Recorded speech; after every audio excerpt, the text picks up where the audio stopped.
खबर, हमास ने खारिज की इजराइल के साथ सीज फायर डील। बाइडेन के प्रस्ताव को हमास ने बदल दिया है। सीज फायर के लिए गाजा के लादेन ने शर्त रखी है। हमास ने युद्ध विराम के लिए बड़ी शर्त रख दी है। गाजा से इजरायली सेना की वापसी की मांग हमास कर रहा है। गाजा में जंग का खात्मा नहीं चाहता सिनवार। तो हमास ने युद्ध विराम के लिए यह बड़ी शर्त रख दी है। दरअसल गाजा का बिन लादेन कहे जाने वाले हमास के मुखिया याह्या सिनवार ने इजराइल के साथ युद्ध विराम के लिए ये बड़ी शर्त रखी है। अमेरिकी पहल के तहत भेजे गए युद्ध विराम प्रस्ताव पर हमास ने कतर में मौजूद राजनीतिक कार्यालय के जरिए अपना जवाब भेजा है, जिसमें हमास ने युद्ध विराम के लिए राफा क्रॉसिंग से इजरायली सेना की पूर्ण वापसी की शर्त रखी है। मोहम्मद अली शाह, ये जो हमास का रवैया है, जो समझौते को लेकर पहले भी कई बार बातचीत हो चुकी है, लेकिन हमास ब्लैकमेल करने की कोशिश करता है। अब जो ये बड़ी शर्त रखी गई है जिसमें गाजा से पूर्ण वापसी सेना की वो चाहता है, इस पर क्या सहमति इजराइल की ओर से बन पाएगी और इस शर्त को आप कैसे देख रहे हैं? क्या इससे युद्ध विराम होगा या और उलझ जाएगा? जी, बड़ा अच्छा सवाल है आपका वंदना जी। देखिए, इंटरनेशनल कोर्ट ऑफ जस्टिस में भी साउथ अफ्रीका ने अपील की। इंटरनेशनल कोर्ट ऑफ जस्टिस ने ये रूलिंग दी कि इजराइल को रफा बॉर्डर पे हमला नहीं करना चाहिए, लेकिन इन्होंने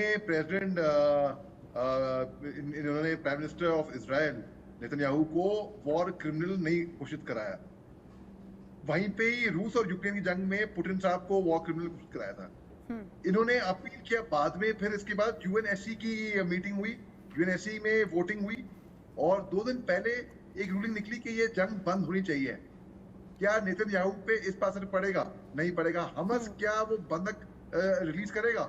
हमास को भी ये समझना चाहिए कि उनके पास चारा ही नहीं है कुछ, उनको तो बंधक रिहा करने ही होंगे, चाहे, क्योंकि उनके पास चॉइस है कि आगे खाई पीछे कुआं। हमास इसलिए नहीं छोड़ रहा है, सोच रहा है कि भाई गड़बड़ हो जाएगी, लेकिन गड़बड़ होगी। अगर वो नहीं छोड़ेंगे गड़बड़ फिर भी होगी। मासूम बच रहे हैं, मर रहे हैं वहां पे, मासूम बेरोज वहां पे, मजलूम खवातीन, बुजुर्ग, बच्चे वहां पे मौत के घाट उतारे जा रहे हैं। हमास ब्लैकमेल भी कर रहा है और ये बात की तारीख हमसे 2 हाथों से बचती है।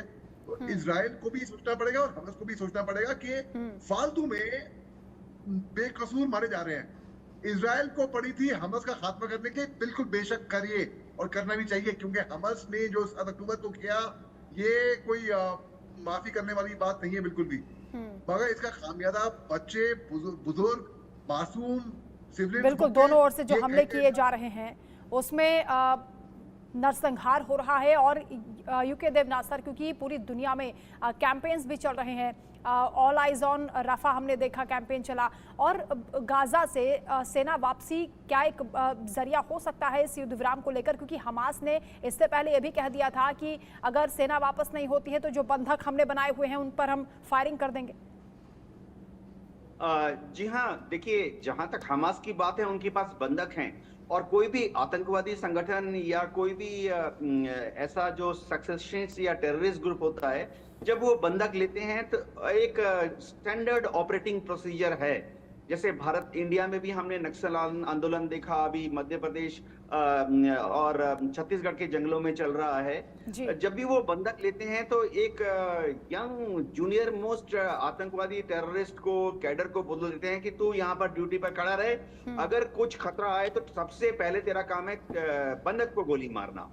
अब जहां तक इजराइल की बात है, इजराइल आईडीएफ को फिलहाल गजा से, रफा से बाहर नहीं निकालना चाहता, क्योंकि ये समझना पड़ेगा कि गजा में घुसने के लिए उनको लग गए 2 महीने, खान यूनिस में घुसने के लिए आईडीएफ को लग गए 4 महीने और रफा में घुसने के लिए आईडीएफ को लग गए 6 महीने।